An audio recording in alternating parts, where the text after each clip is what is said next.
जय श्री कृष्ण। भगवान कृष्ण का लीला का वर्णन मनुष्य के बस की बात नहीं है। अर्जुन भी तरह तरह के प्रश्न भगवान कृष्ण से कर रहे थे और गीता के चौथे अध्याय में भी ऐसे प्रश्न अर्जुन पूछ देते हैं भगवान कृष्ण से कि जिसका यदि बात की जाए तो हंसी आता है। भगवान का लीला जो है अपरंपार कहा गया है। भगवान के बारे में समझ पाना, समझ पाना बड़ा मुश्किल है। यदि हमें भगवान के बारे में समझ पूर्ण रूप से आ जाता है तो फिर संसार में हम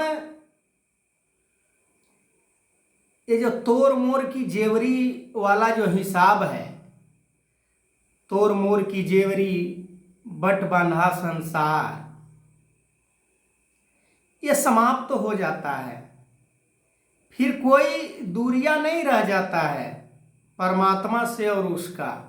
जब सारे कामनाएं को समाप्त कर देता है कोई साधक, कोई ज्ञानी पुरुष, कोई कर्म योगी,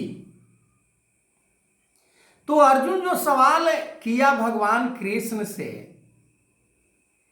कि आप तो अभी का जन्म लिए हो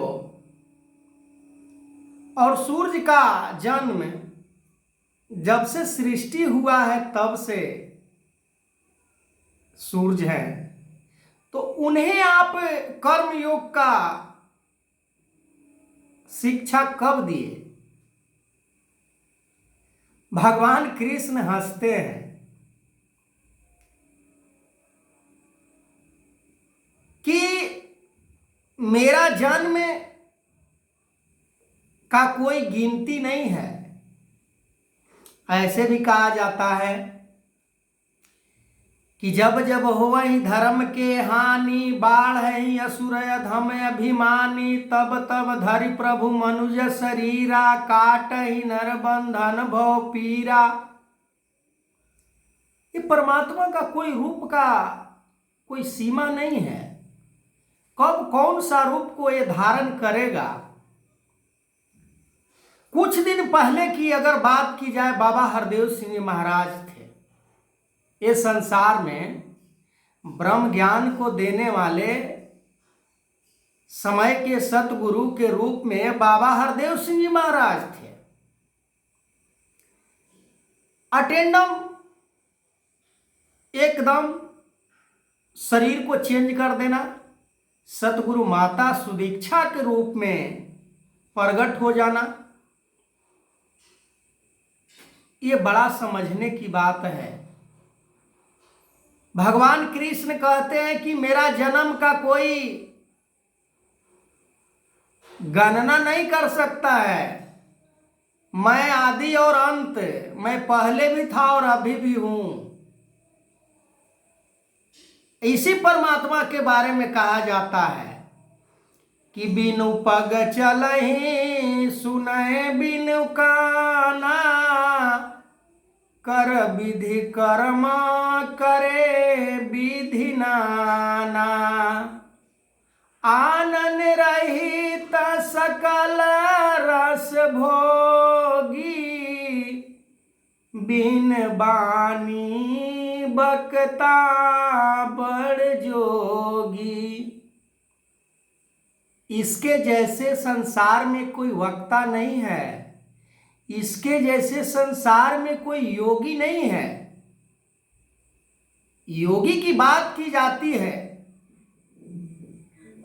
जो सरंगी लेकर उसको माथा करते हैं, उसे योगी कहते हैं लोग।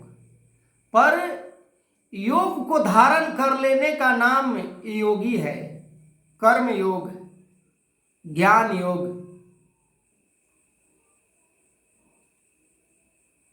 आज संसार में भी ब्रह्म ज्ञान दिया जा रहा है। अर्जुन के पास जो ज्ञान भगवान कृष्ण दिए थे, वहीं पर बहुत लोग थे, बड़े बड़े ज्ञानी कहलाने वाले, जो मृत्यु को भी वश में करने वाले भी पुरुष वहां थे, पर किसी को समझ में नहीं आया। गुरु द्रोण, भीष्म पितामह, द्रोणाचार्य, अश्वत्थामा, अनेकों ऐसे ऐसे योद्धा थे, पर किसी के मन के अंदर बात प्रवेश नहीं किया, समझ नहीं आया, अटपटी सी लगा। आज भी अटपटी सी लग रहा है। ब्रह्म ज्ञान को धारण ना करने का सबसे बड़ा रीजन लोभ है, स्वार्थ, लालच, ईर्षा, द्वेष, घृणा, बैर, निंदा, बखीली। इससे हमें ये संसार में बचना है। परमात्मा को ही सब कुछ मानकर कर्म योग में दूसरों के हित के लिए जीवन जीना, दूसरों के जीवन में सुख देना, यही कर्म योग है। इसी से परमात्मा की प्राप्ति की जाती है। आगे मैं इस वीडियो को कंटिन्यू करूंगा। तब तक के लिए जय श्री कृष्ण।